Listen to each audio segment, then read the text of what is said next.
I am Barack Obama, President of the United States. AMA. Hi. I'm Barack Obama, President of the United States. Ask me anything. I'll be taking your questions for half an hour starting at about 4:30 ET. Proof it's me. Link running early and we'll get started soon. Update.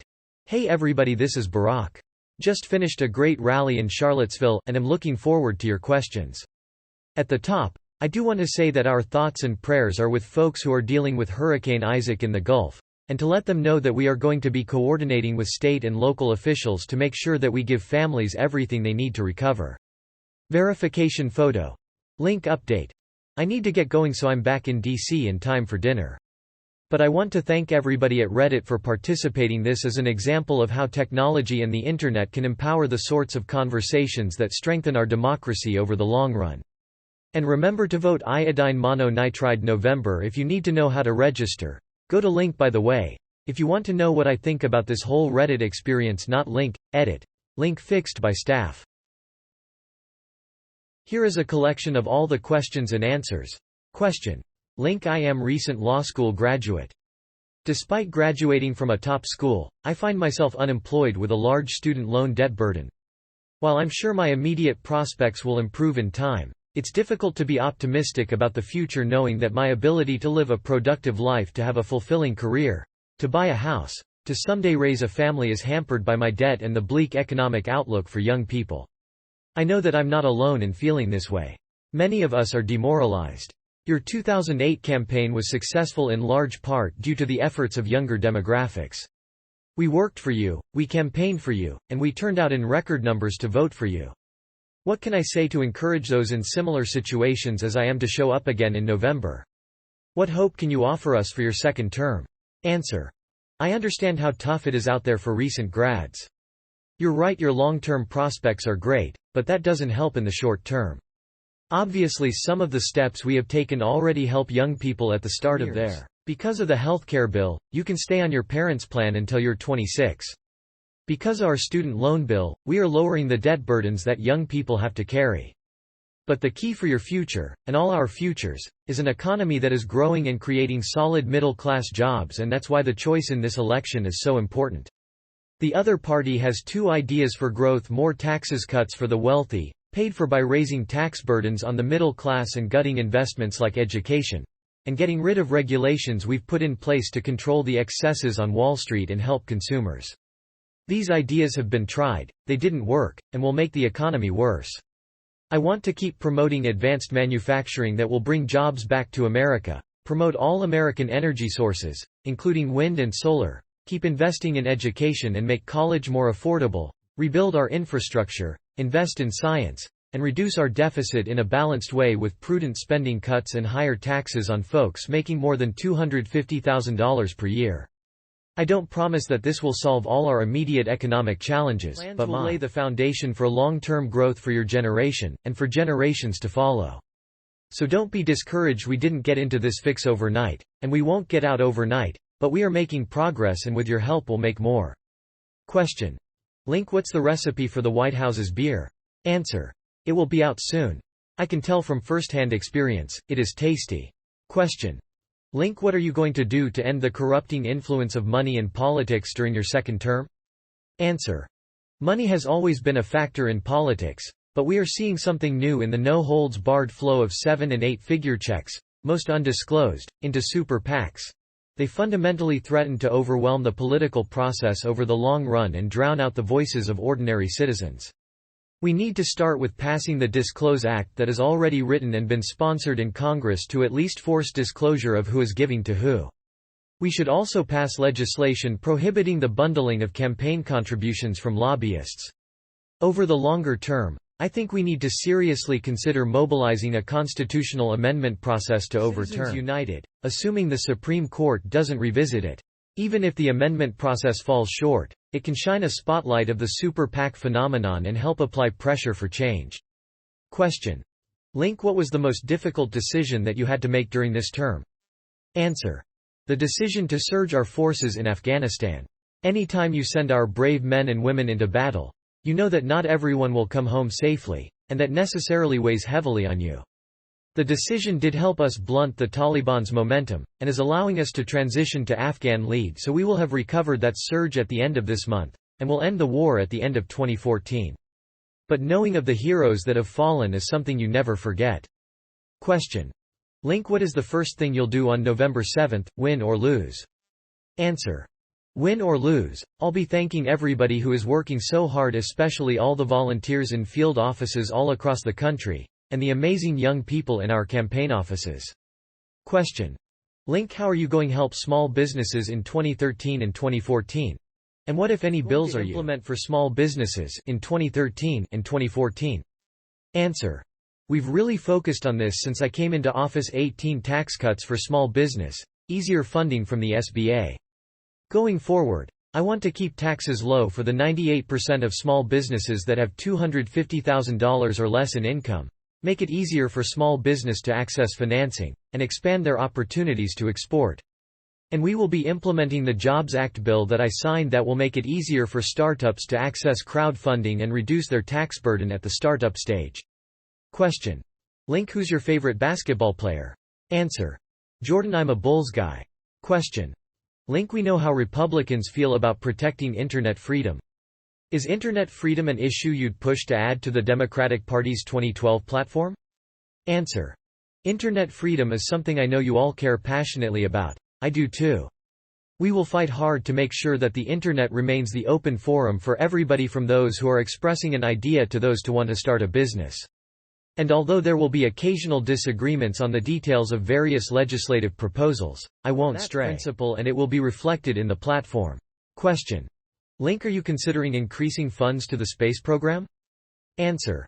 Making sure we stay at the forefront of space exploration is a big priority for my administration. The passing of Neil Armstrong this week is a reminder of the inspiration and wonder that our space program has provided in the past. The Curiosity probe on Mars is a reminder of what remains to be discovered. The key is to make sure that we invest in cutting-edge research that can take us to the next level, so even as we continue work with the International Space Station, we are focused on a potential mission to an asteroid as a prelude to a manned Mars flight. Question. Link. How do you balance family life and hobbies with, well, being the POTUS? Answer. It's hard. Truthfully, the main thing other than work is just making sure that I'm spending enough time with Michelle and the girls. The big advantage I have is that I live above the store, so I have no commute. So we make sure that when I'm in DC I never miss dinner with them. 6:30 p.m. even if I have to go back down to the Oval for work later in the evening. I do work out every morning as well, and try to get a basketball or golf game in on the weekends just to get out of the bubble. Speaking of balance though, I need to get going, so I'm back in DC in time for dinner. But I want to thank everybody at Reddit for participating. This is an example of how technology and the internet can empower the sorts of conversations that strengthen our democracy over the long run. And remember to vote iodine mononitride November. If you need to know how to register, go to gottaregister.com. By the way, if you want to know what I think about this whole Reddit experience, not bad. Edit. Added links.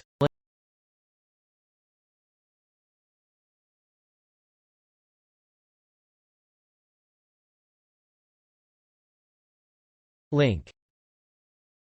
The president must be so nervous right now. He just got a comment from shitty_watercolor. Gom. The shitty_watercolor. Leader of the free world.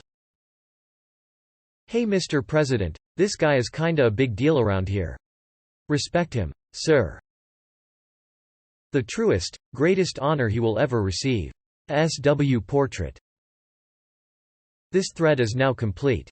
Edit. Before this, my highest rated comment ever had 14 upvotes. The title of this should have been Obama. Are you considering increasing funds to the space program? Edit. Grammar. Making sure we stay at the forefront of space exploration is a big priority for my administration. The passing of Neil Armstrong this week is a reminder of the inspiration and wonder that our space program has provided in the past. The Curiosity probe on Mars is a reminder of what remains to be discovered.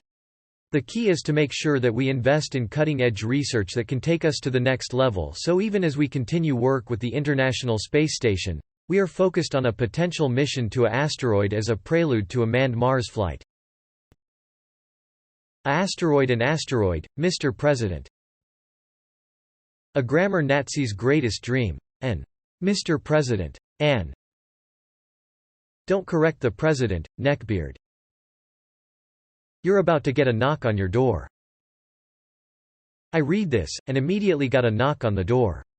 Shit myself. Found myself eating pizza 2 minutes later. Ah ha ha. I can just see you telling everyone you know tonight I corrected the president on his grammar today. Even the president isn't safe of Reddit.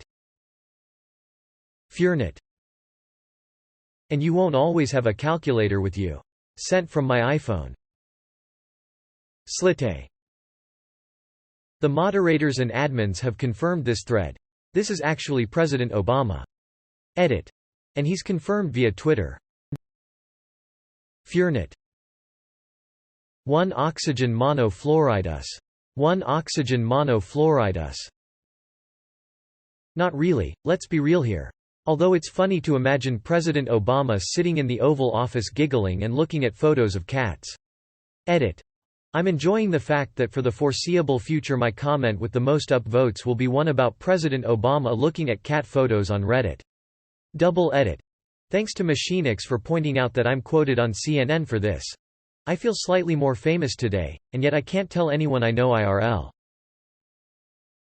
I'm surprised the username President Obama was even available.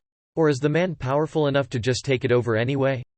I'd hate to see the leader of the free world reduced to taking a username like the real President Obama or POTUS69 or XX_Barack Obama _XX or something.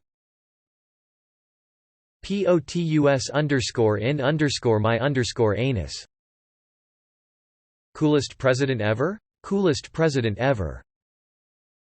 Slite. For proof, did he send you a picture of him holding a dated index card? Or did the Secret Service land a helicopter on your house?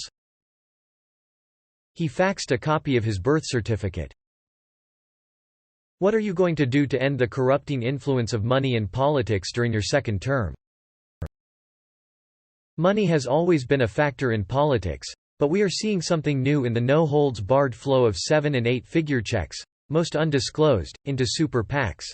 They fundamentally threaten to overwhelm the political process over the long run and drown out the voices of ordinary citizens. We need to start with passing the Disclose Act that is already written and been sponsored in Congress to at least force disclosure of who is giving to who.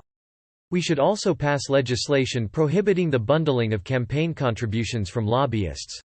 Over the longer term, I think we need to seriously consider mobilizing a constitutional amendment process to overturn Citizens United, assuming the Supreme Court doesn't revisit it.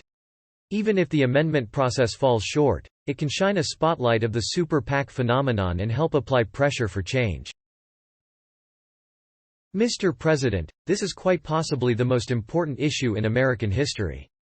The way our voting system works today means that only those with the most money get their voice heard, and those who can't pander to the large spenders will not. The only way to truly fix the election system is for publicly funded elections. Elections should not be about who is best at gathering money, but who has the opinions and goals that people want. These two are not, and should not be one and the same. Any donation should be considered a bribe. All candidates should get equal airtime. All candidates should get equal money to spend as they will on advertisements and their campaign. All candidates should have an equal chance to be heard across the nation, regardless of how rich they are, or their friends. The only way to have a true representative democracy is through a system like this. Until this happens, money will always influence elections in a way that is not beneficial to the people. How can the people ever trust their government knowing they are constantly taking bribes from the wealthy? Fix this one issue and 90% of the other issues about corruption will slowly fade away. Please do something about this. Simply creating some minor law about capping donations and such is simply not enough. I don't know if you will even see this as this conversation is already over, but one can only hope. This is by far the most important thing a president can do if they really want to make a change. And it's not just about elections. It's about how laws are made. How we govern ourselves. How we protect our future. We know how Republicans feel about protecting internet freedom. Is internet freedom an issue you'd push to add to the Democratic Party's 2012 platform? Internet freedom is something I know you all care passionately about. I do too. We will fight hard to make sure that the Internet remains the open forum for everybody, from those who are expressing an idea to those to want to start a business. And although there will be occasional disagreements on the details of various legislative proposals, I won't stray from that principle, and it will be reflected in the platform. Sure thing. Do you like cats? Internet remains the open forum for everybody. I don't think we're worried about it being open. I think we're worried about our government taking away our privacy and unbiased access. What do you say about that? Then why did you sign ACTA? Let's skip the marijuana legalization question that'll show up at least 50 times on this page and get to a related issue. After promising that you wouldn't interfere with individual state decisions on medical use of cannabis, how can you justify utilizing federal funds and agencies to shut down dispensaries and arrest people who are legitimately sick? $20 says he doesn't address this. I can confirm that this is indeed legit. Fearnet. This is Reddit. You all pulled this off by becoming the front page of the Internet. Edit. I'm also hoping the administration was so responsive because secretly they're all Redditors. Link. Slite. Not stupid, this is a solid question. Marijuana prohibition has resulted in the arrest of over 20 million Americans since 1965. Countless lives ruined and hundreds of billions of tax dollars squandered, and yet this policy has still failed to achieve its stated goals of lowering use rates, limiting the drug's access, and creating safer communities. Isn't it time to legalize and regulate marijuana in a manner similar to alcohol? If not, please explain why you feel that the continued criminalization of cannabis will achieve the results in the future that it has never achieved in the past? Good luck with an answer for this one. So far, the Obama administration has skirted this conversation at every turn. It's really the biggest flip-flop Obama has committed as president.